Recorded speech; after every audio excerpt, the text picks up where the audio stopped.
Olá pessoal, boa tarde. Meu nome é Leandro, sou médico psiquiatra, criador do canal Saúde Mental no Cinema, né?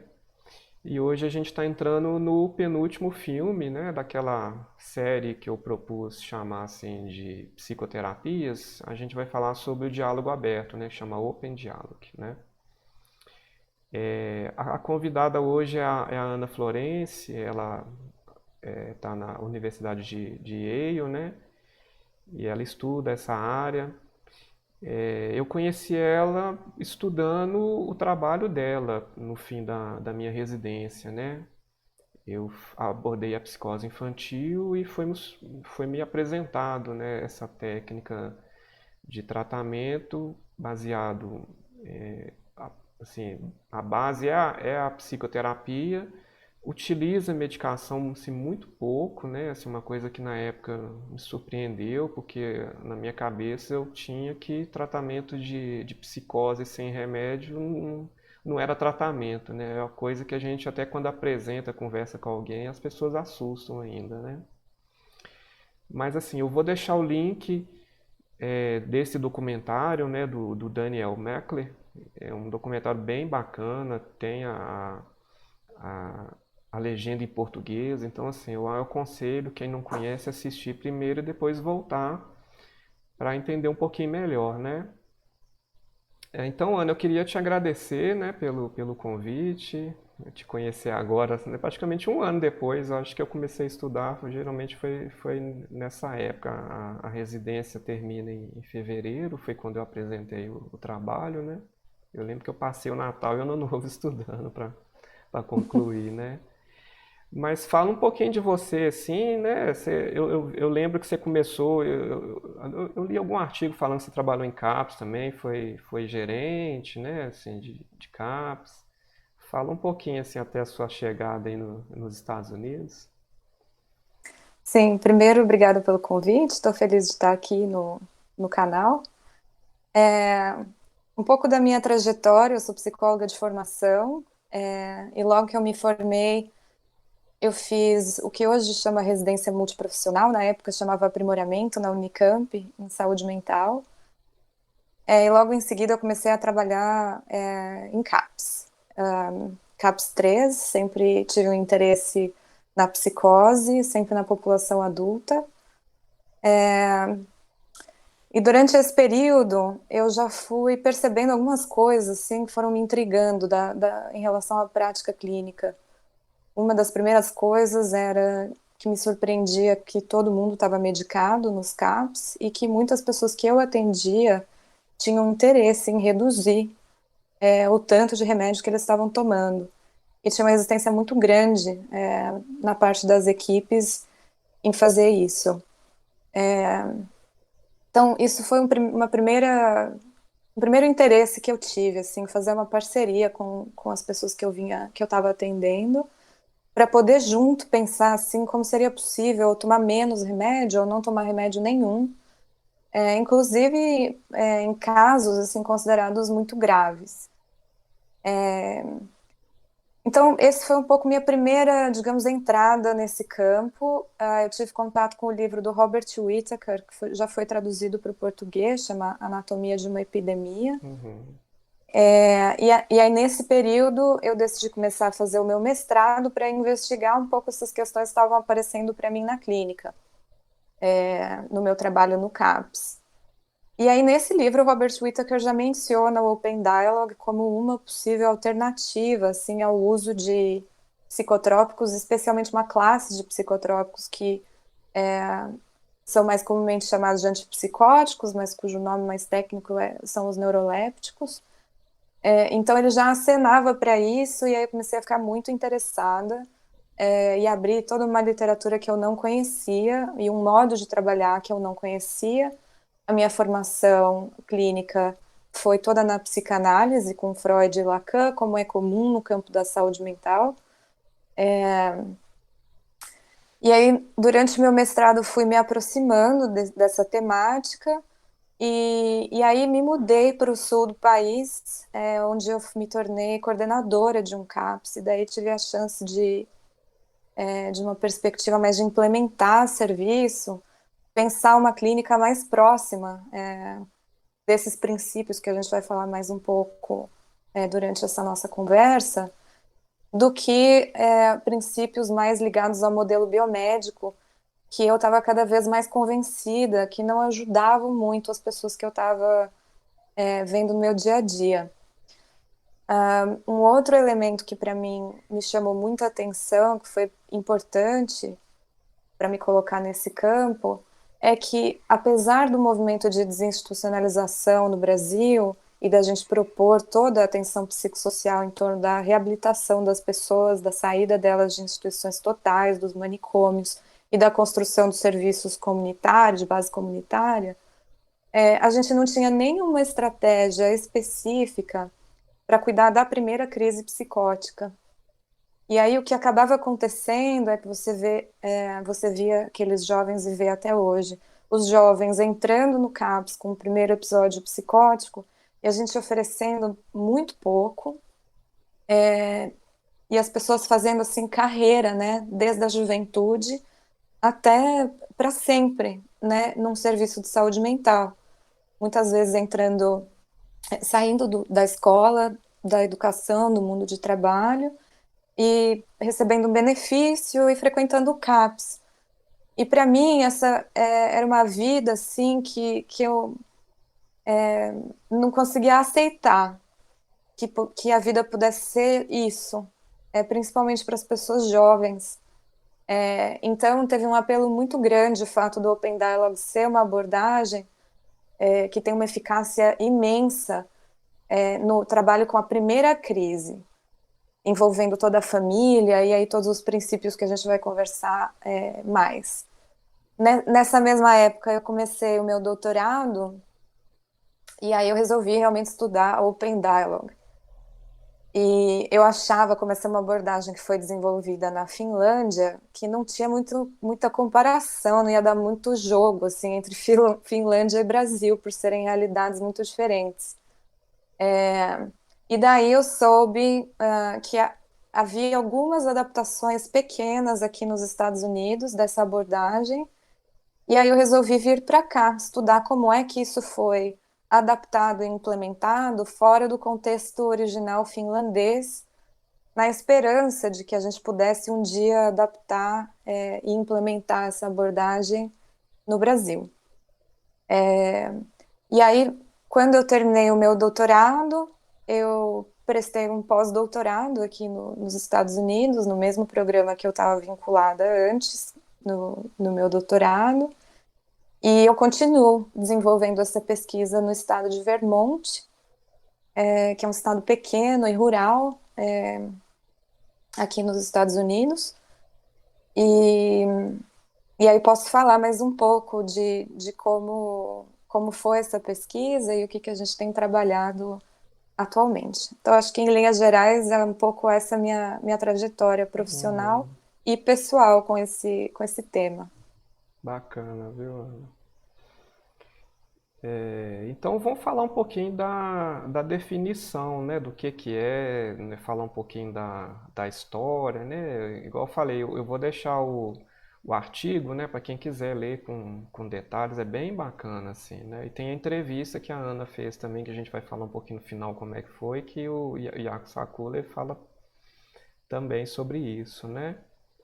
Aí eu coloquei aqui uma definição bem breve, né? É um modo dialógico de conduzir problemas graves de saúde mental que apresenta altos índices de recuperação no tratamento dos primeiros episódios psicóticos. Ela foi desenvolvida na Finlândia nos anos 1980 e se tornou o sistema de saúde mental na região da Lapônia Ocidental, né? Então, assim, muito mais do que uma terapia, a gente vê, né, que é uma rede de saúde mental que foi criada, na verdade, né, Ana? Exatamente, Leandro. O Open Dialogue é tanto uma forma de psicoterapia como um modo de organizar um sistema de saúde mental. Na Finlândia, nos anos 80, e também vale dizer que a Lapônia Ocidental, que é essa região onde o Open Dialogue foi inventado, uma região bem pequena, rural, era a região mais pobre na época da Finlândia toda, de aproximadamente 70 mil habitantes. Então, um lugar bem pequenininho. Na época havia um mandato federal para que os hospitais psiquiátricos fossem fechados e para que serviços de base comunitária fossem implementados. E aí foi nesse contexto que essa equipe do Hospital Queiropudas, na cidade de Tornio, começou a desenvolver um jeito de abordar as famílias no momento da hospitalização.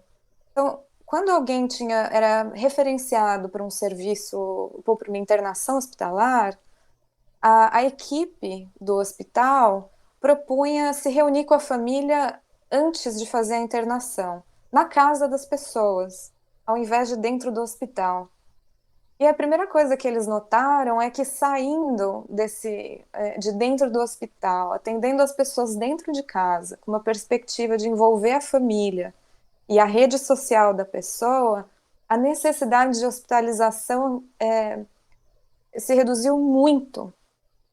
Então, essa equipe foi percebendo assim que esse modo de trabalhar com as pessoas funcionava melhor ou de uma forma mais interessante e evitava essas internações. E foi um pouco a partir disso e do entendimento de que é impossível mudar o comportamento do outro, mas é possível mudar o próprio comportamento, que eles, através de uma atividade assim reflexiva, enquanto clínicos, repensaram todo o modo de trabalhar, não tentando mudar o jeito como as pessoas estavam, mas tentando mudar a si mesmos. Então foi isso que gerou toda essa transformação do sistema finlandês. Esse, digamos, é um pouco a história de Uhum, como resumido, nasceu né? essa abordagem. E tem uma naquele artigo uma referência a uma linha, não sei se é na Suécia, chama Need Approach, né? Que eles tinham algum pessoal trabalhando, eles conheceram, não é? E se basearam também nisso, né? Sim, o Need Adapted Treatment Isso, Approach isso. significa tratamento ou abordagem. Adaptada às necessidades, né? Exatamente. É muito parecido com o nosso projeto terapêutico singular. A gente tem muitas Uhum, coisas parecidas no nosso é, assim, arsenal de. Arsenal é uma palavra ruim porque é uma palavra de guerra e violência. uhum. Mas, assim, na nossa caixa de ferramentas Sim. da atenção psicossocial. Então, não são conceitos muito distantes dos conceitos com os quais a gente já trabalha. Essa abordagem já vinha sendo desenvolvida na Finlândia por um grupo ligado à Universidade de Jyväskylä. E já se pensava na época que era preciso se adequar às necessidades singulares de cada pessoa que se apresentava no serviço. Então, não foi assim uma ruptura, digamos assim, com o modo de trabalhar, mas mais uma continuidade e uma capacidade assim de se reinventar para radicalizar um pouco essa noção de que é necessário atender às necessidades singulares ou às demandas singulares de cada família. Então, isso tudo para dizer que o Open Dialogue não nasceu num vácuo teórico e nem num vácuo de práticas, Uhum. mas que foi assim um modo de alinhavar coisas que já vinham sendo feitas através de uma capacidade da própria equipe clínica de transformar o próprio trabalho. Uhum. Outro item que eu coloquei, que a gente já até abordou, né, até o título, é aberto, né, que é uma coisa interessante, né, que a inclusão da família, da rede social da pessoa em crise, né, se tornou a principal estratégia no atendimento, né. Então, a partir de 1984, lá na Finlândia, as reuniões de admissão no hospital passaram a ser realizadas com a inclusão da rede social do paciente, o que levou a uma rápida redução na necessidade de internações, né? Você tinha falado no comecinho que você tem uma linha psicanalista, né? Né? Assim, geralmente quem estuda na questão da saúde mental geralmente tem alguma coisa assim, né? E a psicanálise, assim, na sua origem, ela é mais individual, né? É o paciente e o terapeuta. Então, eu já conheci muitas pessoas assim que não, a família fica lá fora. Eu não atendo a família, não. E eu Exatamente. fazendo residência, acaba que a gente vai se espelhando, né, em quem está ali com a gente. Enfim, a gente está aprendendo, a gente acha que é aquilo que é o melhor que está sendo ofertado, e eu estava seguindo uma linha assim, né? Quando eu conheci o diálogo aberto, isso me mudou radicalmente. Eu falei, não, agora todo mundo junto, às vezes vem, tem quem não é da família aparece para dar pitaco, vamos dizer assim. E, Sim.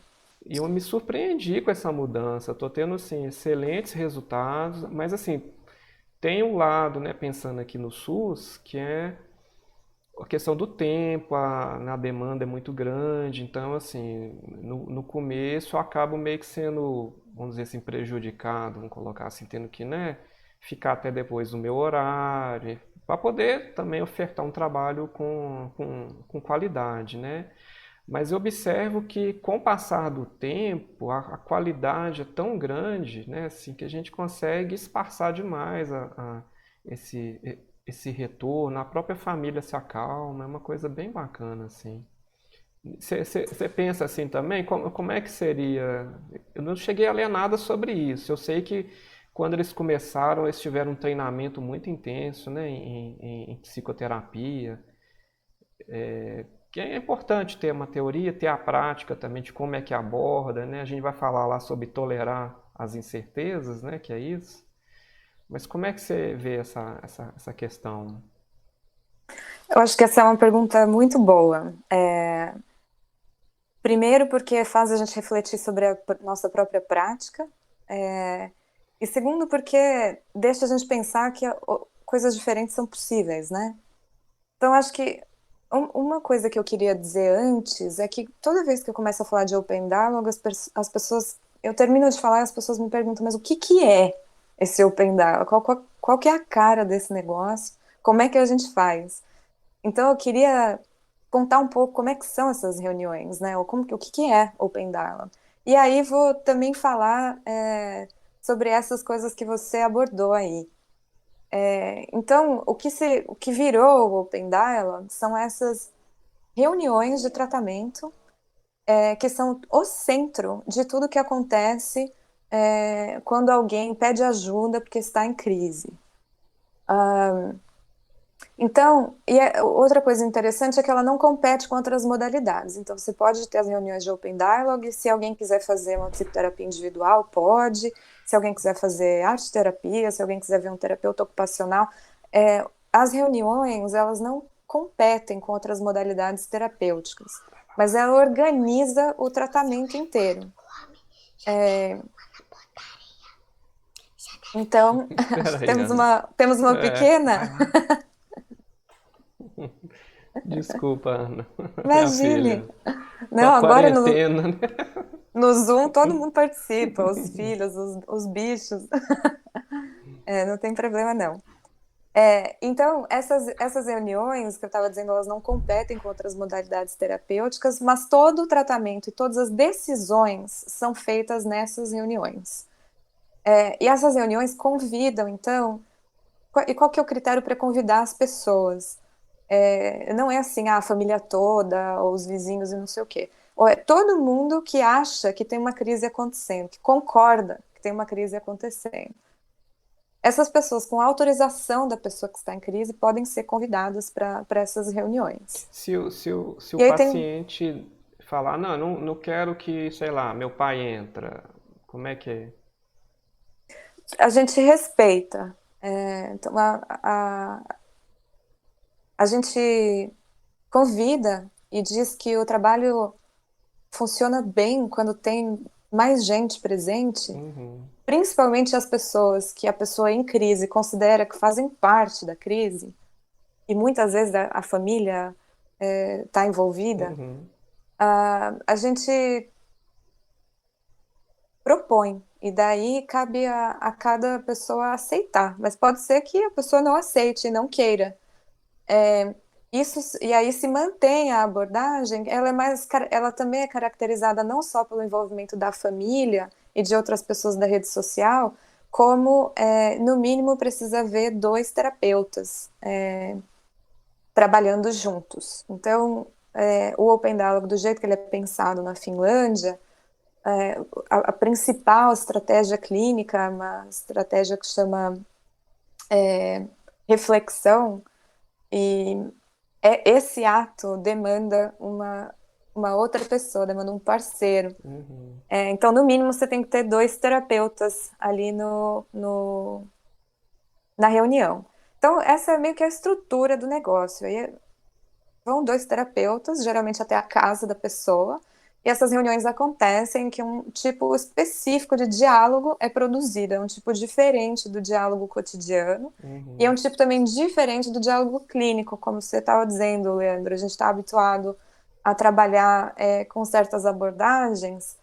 Por exemplo, na psicanálise é comum o trabalho da interpretação, que é algo que na abordagem Open Dialogue a gente não faz, não interpreta o que pode ser que está assim subjacente ao que as pessoas estão dizendo, e também não se interpreta a dinâmica familiar, né? Porque o Open Dialogue tem raízes na psicoterapia familiar, especialmente na escola de Milão, em que existe e que o objetivo é analisar a dinâmica da família e mudar os comportamentos entre as pessoas. Então, Uhum. também não há essa pretensão no Open Dialogue de mudar a dinâmica da família ou de devolver para a família o que os terapeutas acham ou interpretam sobre o que está acontecendo. O objetivo é gerar diálogo, diálogo sobre a crise. Esse é o único objetivo, digamos assim. Ele é um objetivo poderoso. A gente subestima o quanto a gente impede o diálogo no nosso trabalho Uhum. clínico e o quanto a gente é monológico na nossa maneira de ser com as pessoas que a gente atende. Então, em linhas gerais, o que eu posso te dizer é que assim, eu tive formação psicanalítica. Eu acho que também a formação psicanalítica no Brasil tem influências da análise institucional, que eu acho que muda muito a cara dessa psicanálise mais ortodoxa, que a gente pensa individual, o analista e uma pessoa assim deitada no divã, né? E expande um pouco isso. Também a saúde coletiva no Brasil e a noção de clínica ampliada expandem, eu acho que, as técnicas que a gente usa na psicanálise aplicada no contexto da saúde coletiva. Mas elas não são, assim, eu não diria que elas são incompatíveis, mas são formas bem diferentes de se trabalhar. Realmente, a gente tende a achar que a família é um problema que a gente deve, assim, deixar do lado de fora, né, do consultório. Uhum. O Open Dialogue vai dizer, não, a família não é um problema. A família e a pessoa que está experimentando, que está passando por uma crise, tem a solução para o problema. Uhum. Não nós clínicos não temos a solução. A solução está na família, na rede social e na pessoa em crise. Uhum. Então, o próximo tema que vamos falar um pouquinho sobre diagnóstico, né? Assim, porque eu sou médico, né? A gente meio que é obrigado, né? Dar um diagnóstico. Eu falo assim que ultimamente eu estou dando diagnóstico mais por questão burocrática mesmo. Eu estou trabalhando já nessa linha, assim, né? A gente tem que fazer um atestado, tem que colocar, tem que fazer se o paciente vai tentar algum benefício, a gente tem que colocar né, para o perito avaliar, enfim.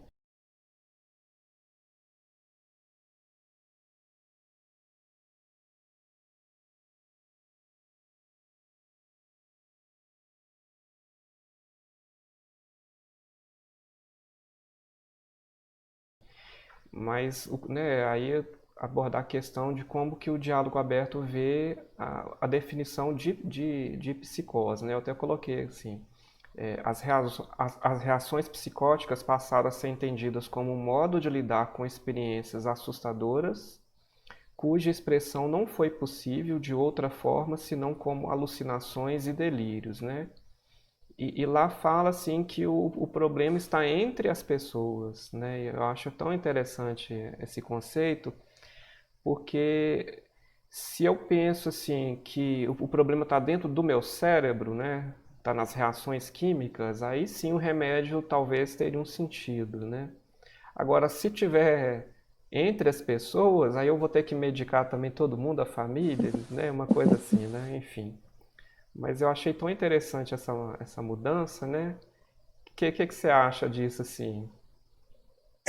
Eu concordo com você, eu acho que é um pulo do gato, assim, essa é uma sacada deles, de como definir a psicose, né?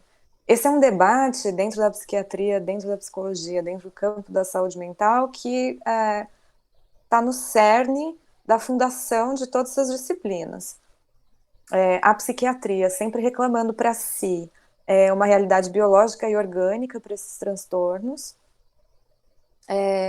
nunca encontrando, né, as bases biológicas. Então, até hoje, a gente não. As hipóteses biológicas que foram aventadas a partir dos efeitos das drogas psiquiátricas que foram testadas não se confirmaram. Então, por exemplo, a hipótese dopaminérgica da esquizofrenia nunca foi confirmada, não é um desequilíbrio químico na dopamina das pessoas que estão psicóticas. A mesma coisa vale para a teoria, para a hipótese serotoninérgica da depressão e para outras hipóteses que foram aventadas. Também acho uma coisa assim um pouco ingênua pensar que o cérebro não está envolvido em nenhum desses processos. Eu tenho certeza que o cérebro media as nossas emoções, as nossas relações, a relação entre o nosso corpo e o mundo. Mas me parece que a solução não está num desequilíbrio, na correção de um desequilíbrio químico no Uhum, cérebro. Tendo dito isso, algumas pessoas experimentam algum alívio com alguns tipos de medicação, especialmente o time, a equipe na Finlândia lança mão de remédios para dormir quando a pessoa não está dormindo há muito tempo. Então, preservar o sono para eles é uma prioridade.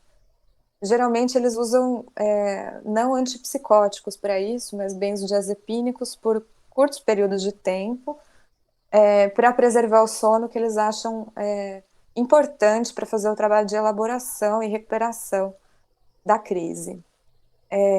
Então, isso acho que como interage um pouco a maneira como eles entendem a crise psicótica e o uso de medicamentos. Em relação ao diagnóstico, eles também, eu acho que o Iaco fala isso na entrevista que eu faço com ele.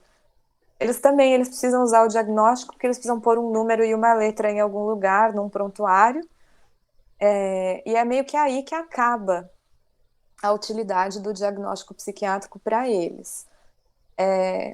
Porém, as famílias muitas vezes têm um interesse em discutir diagnóstico, querem saber o que isso significa, qual o diagnóstico que eu tenho, que o meu familiar tem, e eles conversam sobre isso, sem problema nenhum.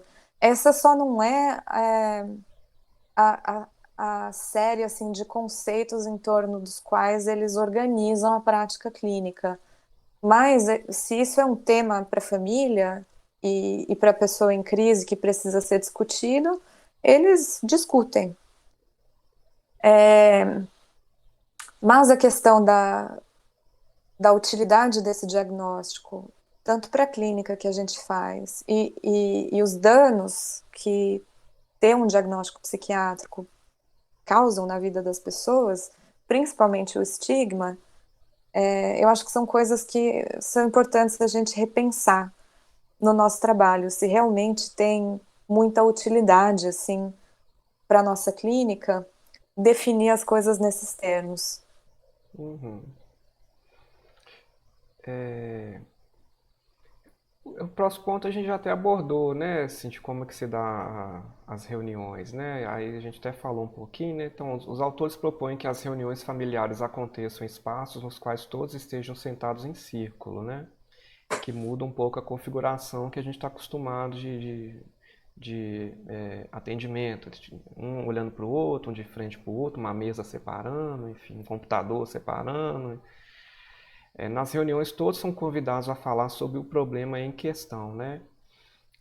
Aí teve um estudo que eles abordaram sobre a qualidade, né? Vamos pensar assim no resultado, né, que a gente quer entregar.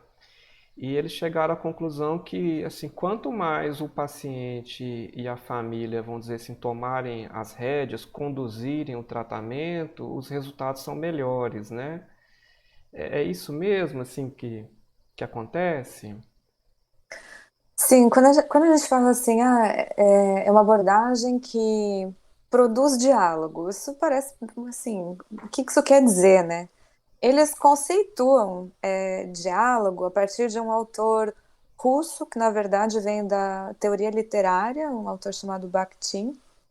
O trabalho dele é bem conhecido no campo da teoria literária, porque ele conceituou a ideia de polifonia na obra do Dostoiévski. E esse conceito de polifonia é convidado assim para eles utilizam esse conceito para pensar o que deve ser uma reunião que produz diálogo. E a ideia de polifonia, a palavra em si quer dizer muitas vozes, e tem uma ideia de polifonia, então, entre as diversas pessoas que estão presentes na reunião, e também polifonias internas, que é útil explorar. Então, não há só a multiplicidade de vozes das pessoas que estão ali no contexto da reunião, mas tem também uma multiplicidade de vozes internas, que às vezes vão preenchendo lacunas do que aparece externamente, sem que a gente perceba isso. Então, uma parte grande do trabalho, desse trabalho de reflexão, e aí a reflexão é uma técnica que a gente acha meio esquisita, eu achei muito esquisita, e na minha pesquisa eu descobri também que as pessoas que receberam esse tipo de tratamento também acham esquisita, em que um terapeuta se vira para o outro, na frente da família, e discute, digamos, o caso com a família presente. E aí não é uma discussão em que se usa jargão técnico, em que se usa, em que se interpreta o que está acontecendo, mas é uma forma da família ouvir o que está sendo dito a partir dos terapeutas. E aí eles têm a oportunidade de comentar o que foi dito entre os coterapeutas. E a grande parte assim da reunião acontece dessa forma. Todo mundo é convidado a falar. Muitas vezes isso gera ansiedade, isso assim, aumenta o ânimo das pessoas, as coisas ficam meio aceleradas, e aí os terapeutas propõem se eles podem fazer uma reflexão. E daí eles viram um para o outro e meio que repetem o que eles ouviram para a família. E daí convidam a família a dizer: é isso mesmo? Não é isso? Não, eu ouvi, eu quero corrigir isso aqui, não é o que eu quis dizer. E a reunião inteira meio que vai assim. E é nesse exercício de convidar as múltiplas vozes, parar, fazer a reflexão e devolver para a família que o diálogo é construído entre as pessoas. Uhum. Você saberia informar, Ana, assim, em média, quanto tempo, assim, né, leva uma sessão, só para a gente ter uma noção, assim, por alto mesmo? Sim, no geral, essas reuniões são marcadas para 1 hora e meia. Uhum. Mas as equipes são flexíveis, se a família precisar de menos tempo ou de mais tempo. Mas, no geral, elas duram 90 minutos e isso parece ser suficiente Uhum. para conduzir a reunião e aí, ao final, combinar quando será a próxima reunião, porque essa é a decisão mais importante que se toma nesse contexto, é quando que a gente Uhum. vai se encontrar de novo. Uhum. Então tem uma estrutura mais ou menos bem estabelecida. Começa se perguntando o que que a gente quer fazer com o nosso tempo hoje, daí se convida todo mundo a falar, tem os momentos de reflexão, e aí quando é que nós vamos se encontrar de novo? Uhum. E E isso tudo acontece em 90 minutos. 90. E é sempre um paciente com a família dele, com a rede dele, né? Porque a gente tem grupos, né? Grupos de usuários, enfim. Mas é sempre o paciente com a rede dele, vamos colocar assim. Não é uma forma de psicoterapia de grupo, em que você Uhum. coloca várias pessoas que não estão bem no mesmo contexto, e aí tem um terapeuta, e aí através da experiência dos outros, né, as pessoas podem aprender como lidar melhor com o que elas estão vivendo, Uhum. e etc. Então não é uma forma de terapia de grupo, Uhum. é uma forma de terapia familiar. E aí, é claro que no nosso contexto, acho que a próxima pergunta que você pode se fazer é, bom, e quem não tem família? E quem mora na rua? E quem não tem rede nenhuma? Então, o conceito de... É lógico que, para quem tem família, a gente envolve a família, mas essa ideia de rede social amplia bastante quem pode estar nessa reunião. Então, pode ser um amigo, pode ser alguém do trabalho, se o problema está acontecendo no trabalho, pode ser um vizinho, pode ser uma tia distante. Então, não necessariamente a família tem que estar presente, mas quem é a rede dessa pessoa? E quando não há rede, daí vai a pessoa, e eu acho que um dos objetivos é, então, onde está essa rede, né? Vamos Uhum. construir essa rede. Uhum. Então, acho que essa é uma distinção importante para se fazer, é uma boa pergunta. Não é Uhum. um tipo de terapia em grupo. Uhum. Então agora a gente chegou no ponto dos princípios, né? Assim,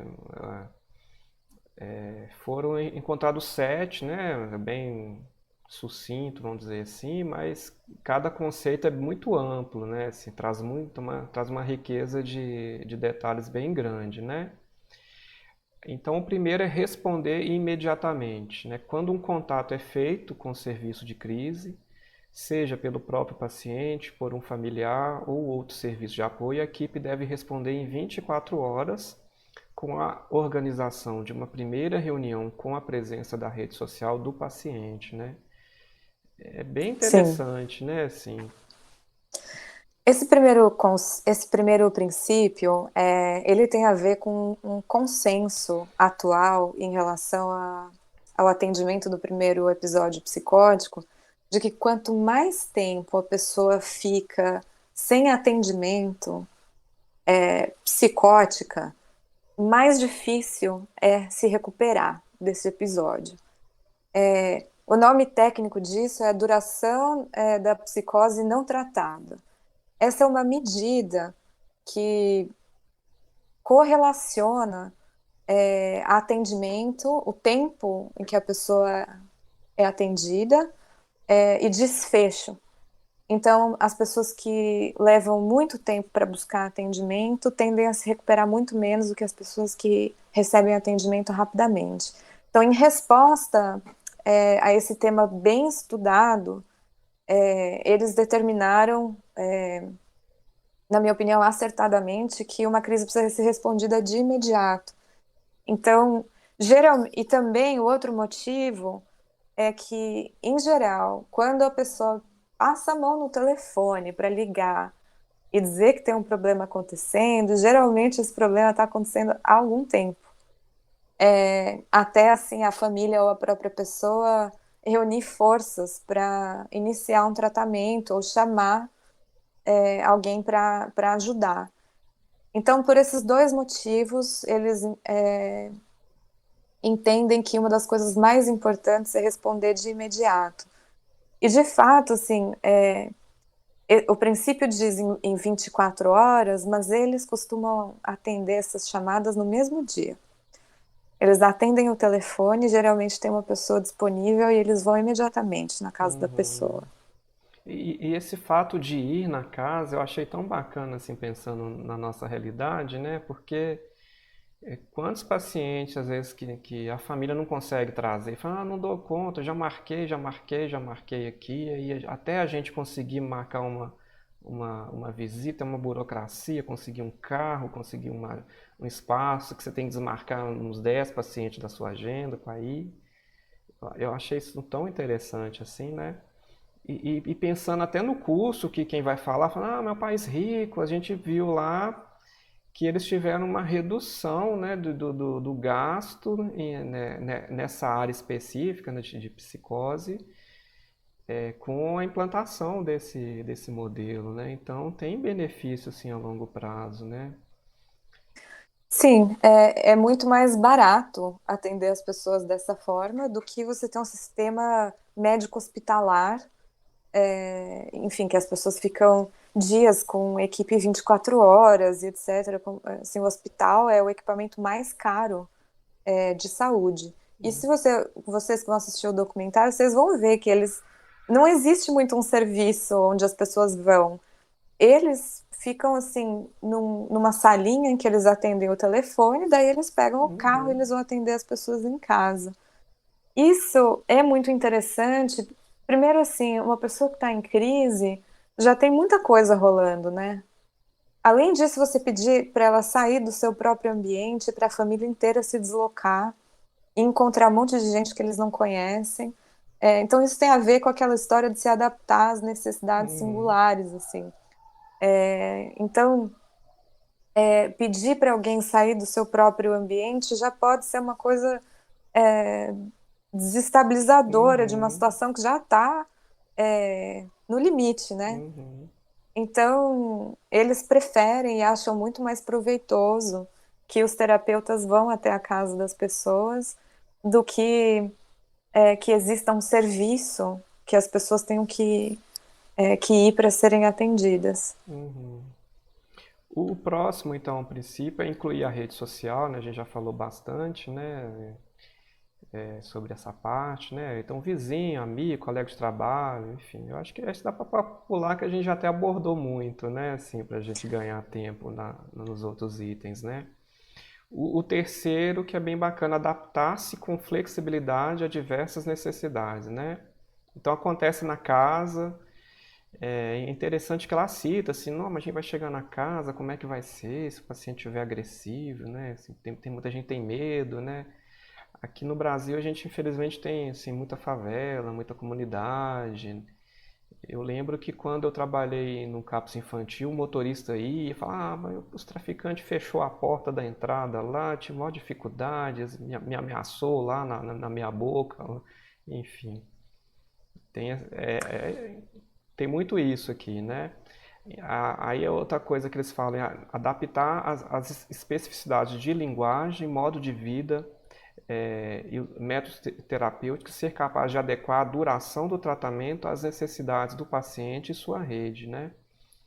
Que é Sim, ter tempo para atender a pessoa, né? Assim, ter quantidade de profissional suficiente, né? Vamos supor que lá cita que às vezes o paciente está em crise, não quer, por exemplo, tomar nem o benzo para poder dormir, a família está muito insegura de passar, aí tem uma enfermeira que pode passar a noite lá, né? Eu achei tão sim, interessante isso. sim. Isso é uma das coisas mais importantes para eles, que é criar segurança na situação. Quando está todo mundo com muito medo e a situação está muito instável, é importante você garantir algumas coisas, e até através da flexibilidade que você garante isso. Então, por exemplo, não é planejado por ninguém, mas de repente se vê que há necessidade de alguém passar a noite com essa família. E daí existe uma pessoa que pode fazer isso. Também, a frequência das reuniões é um aspecto importante. Se a família quiser uma reunião todo dia, eles oferecem uma reunião todo dia. E daí vai sentindo que as coisas estão melhores e de repente podemos fazer uma reunião a cada semana, uma reunião a cada mês. E isso é possível. E é a família, assim, que determina essas coisas ali no contexto da reunião. Então, flexibilidade, além, né, de se adaptar à linguagem, como estava dizendo, a gente só usa as palavras da família, a gente não introduz, assim, jargão técnico ou tipo de linguagem que não vai fazer sentido ali naquele contexto. Então, isso é bem importante também para a família se sentir acolhida. O próximo item é assumir responsabilidades, né? Então, a abordagem prevê a definição de um território adscrito de responsabilidade direta de serviços como um passo fundamental para que a pessoa em crise e sua família não tenham dificuldades de acesso ao tratamento quando este faz necessário, né? Então, eu creio que deve ser assim, vamos supor, a pessoa foi lá, sei lá, de manhã, fez a abordagem e avisa, olha, se acontecer qualquer coisa, procura tal lugar, liga para esse número, né? Se não conseguir esperar, vamos supor, até amanhã. Essa ideia ela é bem importante porque assim, como ela se traduz na prática. Quem atendeu o telefone se tornou responsável. Então não existe isso assim, eu atendi o telefone, daí, puxa, você ligou no lugar errado, ou vou te transferir para não sei aonde. Ou você atende a família uma vez e fala, puxa, não é aqui que você vai ser atendido, eu vou te encaminhar para um serviço. No momento da crise, é a pior coisa que você pode fazer. A pessoa vem, entra no serviço, conta a história toda, o que está acontecendo, e você diz, putz, isso aí não é comigo. Isso é uma violência horrível, né? Então, como que eles são organizados? Quem atendeu o telefone é responsável por organizar a primeira reunião. Então, mesmo que você tenha ligado no lugar errado, digamos, você ligou no serviço infantil, você ligou no serviço de uso de substância, essa pessoa vai organizar uma reunião. Então, não tem essa coisa de você pular de um lugar para o outro, ou da pessoa não se responsabilizar por aquilo que você está contando para ela. Então, isso é um ponto extremamente importante. Além disso, esse ponto se conecta com outro princípio que você provavelmente vai definir, que é o de continuidade do tratamento. Uhum. Que é o Que próximo, então, o quinto. se você começou a cuidar de uma família, é você até o fim. Seja por uma semana, seja por um mês, ou seja por 5 anos. E daí também são os momentos que a gente vai pensando, será que isso é possível na realidade brasileira? Né, que as pessoas trocam de trabalho, os CAPs têm uma rotatividade grande de profissionais. Então, como assim concretizar, né, essas aspirações assim desses princípios? Mas são princípios bem interessantes. Essa coisa da continuidade do tratamento é importante. Você não começa com alguém, de repente essa pessoa diz, então agora eu vou te passar para outro profissional, você continua seu tratamento com ele. E isso, assim, pelo que eu entendi, a alta é para a vida, vamos colocar assim, né? Não tem igual aqui, né? Você tá no. A gente tem a HN, né? Que é a pernoite, depois ela passou para permanência dia, depois vai para ambulatório. Aí tá melhor, tem que transferir para o posto, né? Para um ambulatório perto da casa. É. E eu sempre escutei isso, assim, como é que é difícil transferir cuidado, né? Porque o paciente lá na crise ele foi acolhido por alguém, às vezes deu um link bacana ali, fluiu bem, e a nossa demanda que é grande, você tem que encaminhar, porque senão você estoura o serviço, né? Assim. E É, lá, pelo que eu entendi, a pessoa fica o tempo que precisar, né, em terapia. sim, é uma coisa interessante, porque nos CAPs a gente tem vontade de transferir o cuidado, mas não consegue transferir nunca. E ali eles não têm essa pressão para transferir o cuidado, mas os tratamentos acabam.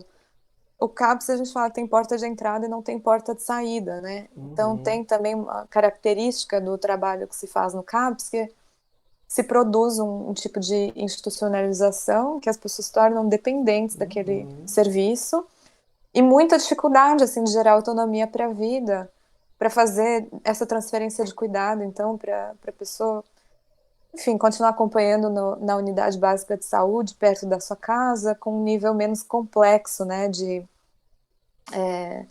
de necessidades, digamos assim. Pra, com a abordagem Open Dialogue, a média de duração dos tratamentos é 4 anos. Então, as pessoas costumam ficar em tratamento por 4 anos com a mesma equipe. E aí, os índices de recuperação, que é uma combinação da ausência de sintomas com o retorno à vida laboral, então, retorno ao trabalho ou à escola, de quase 90% das pessoas que eles atendem. Então é muito diferente, assim, porque Uhum. as pessoas que a gente atende, eu diria que 90% não se recuperam, né, nesses termos que eles estabelecem. E ficam a vida inteira frequentando os nossos serviços. Então tem alguma coisa errada no que a gente tá fazendo. E a tendência é explicar esse fenômeno dizendo que, bom, mas a psicose é uma coisa muito grave, é Uhum. uma coisa para a vida, Ele a não toma o psicanálise. remédio, né? Ele Certinho. não toma o remédio. A psicanálise fala que não opera com uma noção de déficit na psicose, mas ali diz que falta, né, o nome do pai para amarrar as coisas. Então tem uma série de noções clínicas que levam a gente a pensar e a trabalhar sem acreditar que as pessoas possam ficar melhores. Então, quando eu falo para as pessoas, não, 90% se recuperam, as pessoas falam isso aí é inventado, é mentira, esses casos não são graves para começar. Eles precisam vir aqui ver os casos graves que a gente atende, para eles verem como isso aí não é possível. Então a gente cria uma série assim de explicações do porquê que as pessoas não ficam melhores. E eu acho que é porque a gente não está trabalhando muito bem com essas Uhum. pessoas, oferecendo coisas muito úteis. Uhum. Concordo também, Ana. O sexto é tolerar incertezas, né? Decorre da compreensão do trabalho dialógico como esforço de produzir linguagem compartilhada acerca de uma experiência muito difícil, evitando ativamente explicações e interpretações do que está acontecendo. Deste modo, é desejável que muito diálogo possa ser produzido em torno do problema antes de tomadas de decisão. Interessante, Sim, né? A gente abordou também, né, um pouquinho de teoria sobre isso, né? Mas tolerar incerteza é isso. E tolerar a ansiedade também, né? Que eu falo muito isso com quem trabalha comigo, que às vezes a queixa chega e a pessoa não. Calma, vamos escutar mais, não vamos ter que tomar uma decisão hoje, que né, assim. esse é um princípio interessante, eu acho que fundamental, porque grande parte das violências que acontecem no contexto de tratamento acontecem quando as pessoas estão com medo e sentindo que elas precisam reagir de alguma forma a isso. Então, medicar as pessoas contra a vontade, contenção física, internação, esses fenômenos são fenômenos assim que acontecem quando está todo mundo indo muito rápido. Então, eles têm uma série de técnicas clínicas que são bem eficazes para reduzir a velocidade das coisas. E isso parece ter um efeito assim muito benéfico. Uma delas é, antes de tomar uma decisão, por exemplo, se alguém deve ser internado ou não, ou se alguém vai começar a tomar medicação ou não, eles esperam pelo menos 3 reuniões. Uhum. E eles combinam isso com a família. Então, todo mundo concorda que precisa começar uma medicação, é isso? É. Então, vamos esperar. E aí, na próxima reunião, a gente vê se a gente continua pensando isso, daí a gente começa. E o que tende a acontecer é que essas decisões motivadas assim por medo e por ansiedade tendem a se dissipar quando a situação se estabiliza um pouco. Então, às vezes, em um dia você acha que a pessoa precisa ser medicada, muito medicada, internada, etc. E no dia seguinte, essa necessidade não existe mais. Então, essa capacidade de tolerar incertezas junto com a família, criar um espaço em que seja possível para todo mundo tolerar isso. Porque não adianta a gente dizer, espera um pouquinho que eu vou pensar. Isso aí é violento, né? Uhum.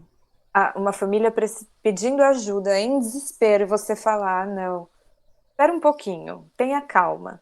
Então não é exatamente isso, é uma forma de tolerar junto as incertezas. E aí poder fazer decisões com calma, não quer dizer que não vai começar o remédio, pode ser que seja essa decisão que se tome mesmo. Mas é evitar ao máximo tomar decisões movidas por medo e por muita ansiedade. O último item, né, que é a dialogicidade, né, que através da dialogicidade novos sentidos podem ser construídos e a capacidade de agenciamento da vida pode ser ampliada.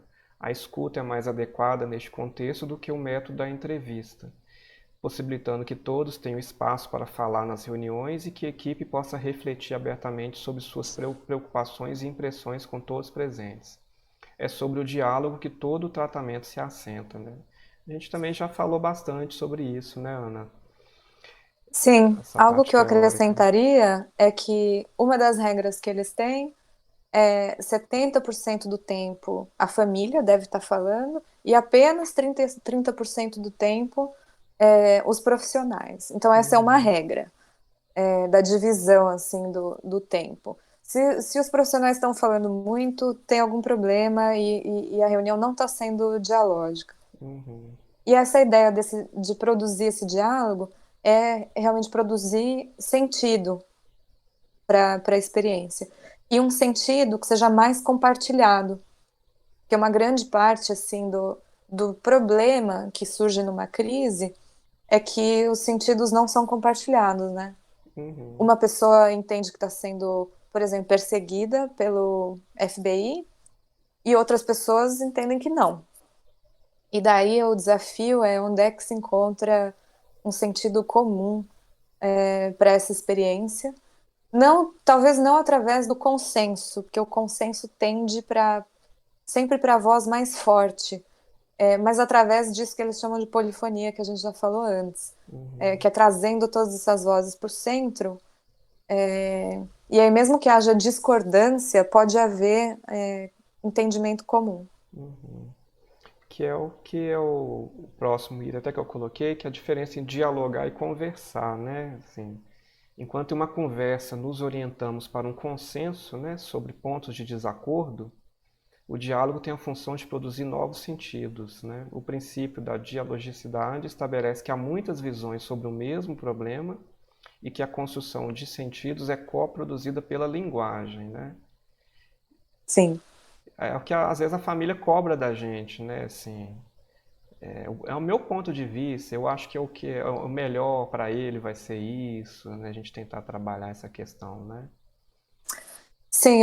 Uma das virtudes assim do Open Dialogue, na minha opinião, é que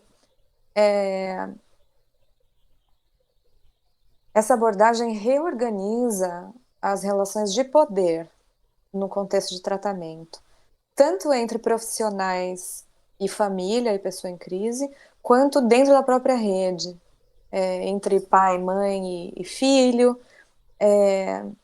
Quando você é radical essa noção de que todas as vozes devem comparecer. Não é simples praticar isso. A nossa tendência é sempre exercer poder. Falar é um exercício de poder. Então, uma parte grande desse trabalho é abrir mão desse poder. Definir as coisas, como muitas vezes a gente faz, a gente explica para a família, né? Ai, Uhum, alucinação é isso, delírio é aquilo, psicose é tal, esquizofrenia é não sei o quê. Isso cria uma assimetria de poder entre a equipe e a família, que é algo que eles querem eliminar. É lógico que é impossível, porque no final das contas a equipe sempre tem mais poder, porque a equipe pode assinar uma internação, a equipe pode indicar uma internação, pode no final das contas medicar à força e etc. Mas eles evitam ativamente todos esses exercícios de poder através desse tipo de diálogo que eles produzem, dessa produção de sentido ali naquele contexto. uhum, É difícil imaginar isso, as pessoas têm muita dificuldade de imaginar o que pode ser um diálogo assim, porque não é como a gente conversa no nosso cotidiano e muito menos no nos contextos de tratamento de saúde mental.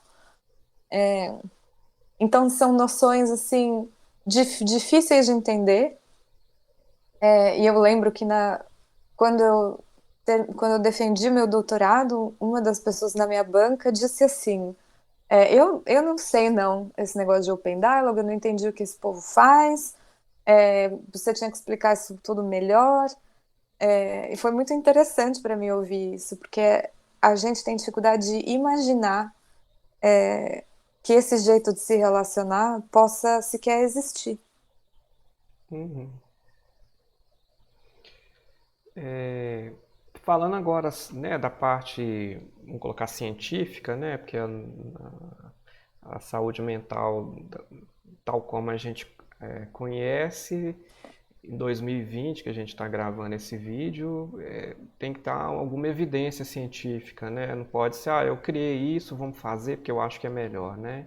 E foi uma preocupação da equipe, né, de ver se eles também estavam tendo resultado com essa mudança, né?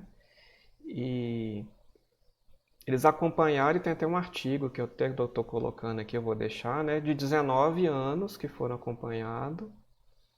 E aí eu coloquei até a tradução, né? Os resultados indicaram que com o tratamento iniciado, né, no Open Dialogue, em comparação aos controles, a necessidade geral de tratamento hospitalar e de neurolépticos e também o tempo gasto com subsídios por incapacidade foram significativamente menores nesses 19 anos, né? Então achei bem assim consistente, né? Assim, todos os itens ali que eles avaliaram teve uma melhora, vamos colocar assim, né?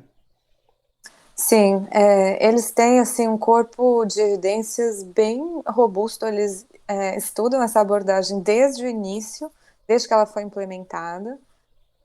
Mas existem uma série de críticas à maneira como eles fazem pesquisa. No Brasil, a gente não é muito ligado nessa história de abordagens baseadas em evidência, mas aqui nos Estados Unidos e em grande parte da Europa, é, isso é assim absolutamente necessário. Você apresentar os estudos com desenho experimental, então os ensaios clínicos randomizados, que são considerados o padrão ouro Uhum. de pesquisa no campo médico, para provar que a sua abordagem é superior ao tratamento que já existe. E não há ensaios clínicos randomizados, exceto um que está em andamento no momento no Reino Unido, que chama Odyssey Trial, e aí eles estão fazendo um ensaio randomizado da implementação do Open Dialogue no Sistema Único de Saúde deles, e aí nós vamos ver o que vão ser esses resultados.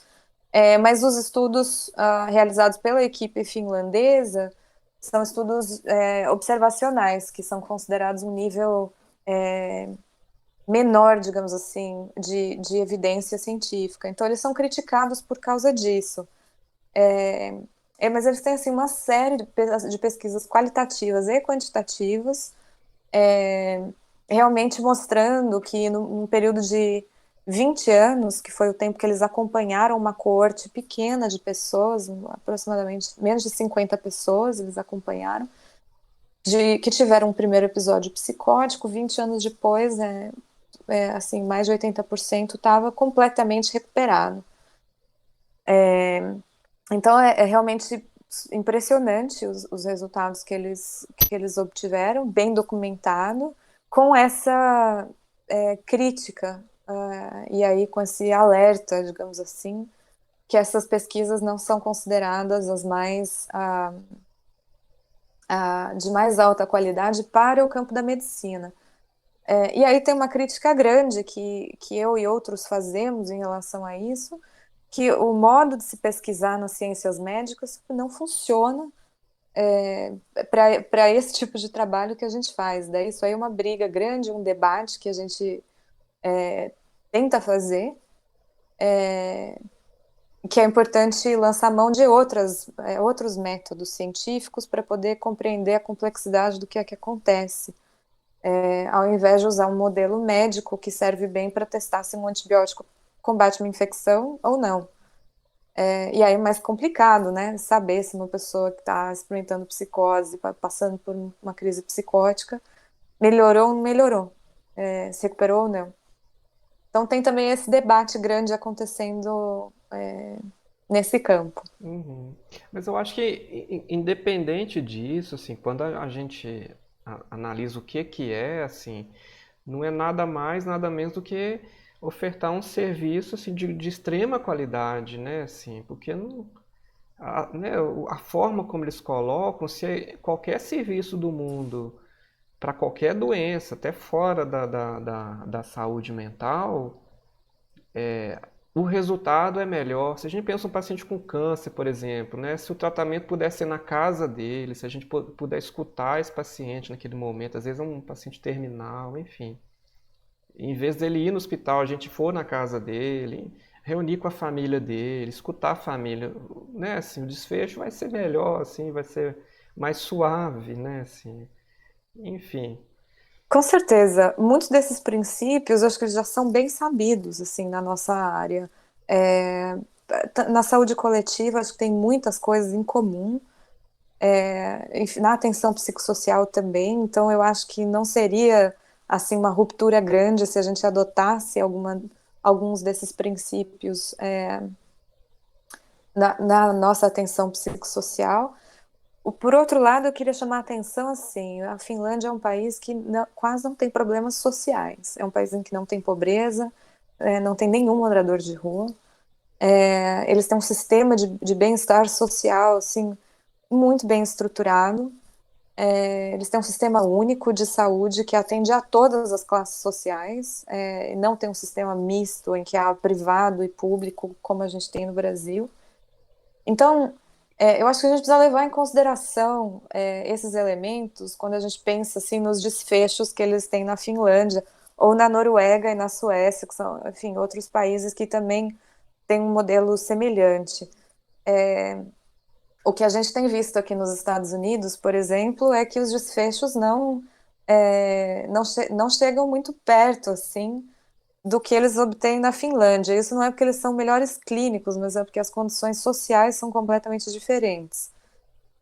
Então, alguém que vive uma vida assim de precariedade e abandono não vai resolver, digamos assim, os seus problemas tendo reuniões assim com uma equipe de psicoterapeutas. Se você não oferece moradia, se você não oferece renda, se você não oferece trabalho, então fica muito difícil assim você achar que uma abordagem clínica possa suplantar essas necessidades que são de outra natureza. Uhum.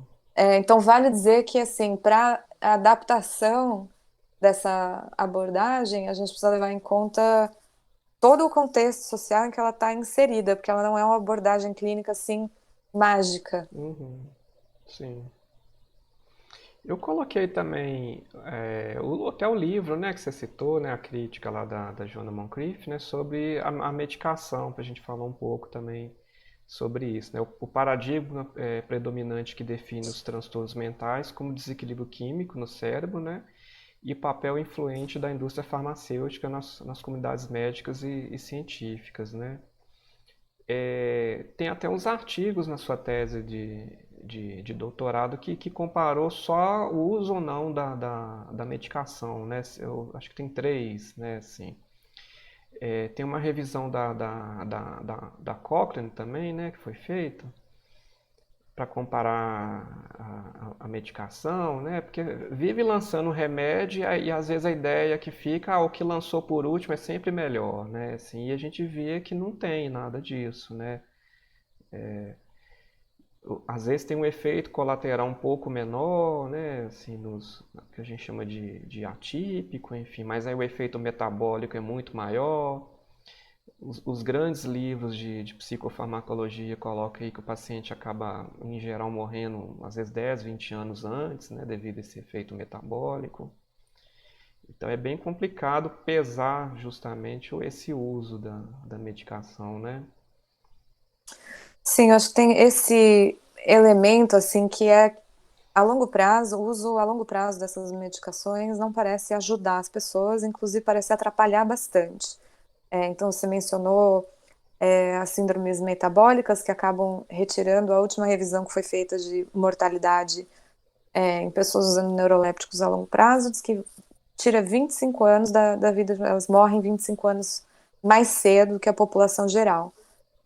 Então, parece que tem danos, né, associados ao uso prolongado dessas medicações. E um outro aspecto que a gente pode dizer que é importante é que as próprias pessoas não veem benefícios, né, para si. Então, acho que a gente precisa escutar isso também. Essas medicações são extremamente sedativas. O Open Dialogue não tem assim uma visão anti-psiquiatria ou anti-medicação. O motivo pelo qual eles evitam o uso desses remédios é que o efeito sedativo dessas drogas, o efeito assim de apatia Uhum. que essas drogas produzem, fazem com que seja muito difícil que uma pessoa consiga fazer o trabalho subjetivo necessário para sair da crise. Demanda muita energia psíquica. E justamente o que esses remédios fazem é reduzir isso a zero, né? A pessoa fica muito apática e com muito sono. Então, o que eles estão evitando assim, uma alteração da pessoa que impede ela de fazer o trabalho necessário ali no momento da crise. E aí, a longo prazo, realmente parece não haver nenhum benefício em relação aos antipsicóticos. Isso é verdade para outras classes medicamentosas também. Mas eu pessoalmente não sou antidrogas, pelo contrário, eu acho que tem efeitos subjetivos dessas substâncias que podem ser úteis. O que eu tenho um problema, onde eu vejo o problema, é na definição que subjaz o uso dessas drogas, que é que existe um desequilíbrio químico no cérebro que essas drogas vêm para corrigir. Isso, assim, não há nenhuma evidência de que Uhum. isso seja verdadeiro, de que essa relação exista. Então, para mim, o emprego dessas drogas devia ser muito diferente e mais parecido com a maneira como as pessoas usam drogas ilícitas ou drogas recreativas do que como a gente usa as drogas psiquiátricas no sistema de saúde mental. Então, digamos assim, que uma droga te ajude com a ansiedade, eu não vejo problema em usar essa droga dessa forma. Uhum. Mas dizer para alguém que essa pessoa tem uma doença que é igual diabetes e que não tem cura, mas tem tratamento, que é essa pílula que você vai tomar até o resto da sua vida, aí eu acho que a gente teria que repensar o lugar que a gente dá para as medicações. Uhum. Usadas a curto prazo e com certos efeitos assim que as pessoas possam achar que trazem benefícios, eu não vejo problema nenhum. Uhum. Eu gosto de fazer uma analogia com câncer, sabe? Assim, passar uma morfina, um remédio forte para quem tá com câncer, não tem problema, tem um uso bem específico, né? Mas a morfina não vai matar a célula que está com câncer, por exemplo. Então, não é sinônimo, né? Assim, psicose, o tratamento é só isso, você prescreve, tchau, daqui 2 meses você volta e é isso mesmo. E Uhum. não tem esse acompanhamento próximo, assim, né? Que muita família, né? Eu só quero o remédio, eu já estou indo embora, me dá o remédio. Eu falo, gente, e Sim. tirar isso do paciente e da família, alguma coisa que já chega há 10 anos, assim, né? Umas coisas assim. É muito Enfim, difícil tirar quando você não oferece mais nada. é. Daí é quase impossível. Uhum, Então eu acho que o trabalho precisa vir pelo outro lado. Primeiro você uhum, oferece alguma coisa que torna assim o uso dessas medicações banal e desnecessário. uhum, E aí fica muito fácil reduzir ou oferecer pouco e, enfim, poder fazer essa mudança no modo de trabalhar. uhum. E por fim aqui, né, acho que a penúltima é os números, né, dessa pesquisa, que a gente mostra, igual a gente falou, que é sobre a medicação mesmo, né, que a gente pega aqui o do diálogo aberto, do total aqui deu 54% né, do grupo do diálogo aberto utilizou medicação, né? enquanto o controle 97%. Então, a questão não é também criminalizar a medicação, é o uso correto, é o uso no tempo certo, né? O próprio, né, voltando à analogia do tratamento do câncer, né? Se eu usar demais a quimioterapia, eu vou matar o paciente antes, né? Assim, então eu tenho o tempo certo, tenho que estabelecer o critério, né? Eu penso, eu gosto de fazer essa analogia com os pacientes, com a família, para eles tentar entender um pouco melhor, assim, o ponto de vista, né? Sim. E realmente, eles ofertam os medicamentos, é só uma. Eles ofertam muito menos e por muito menos tempo. Então, essa é uma diferença grande. Uhum.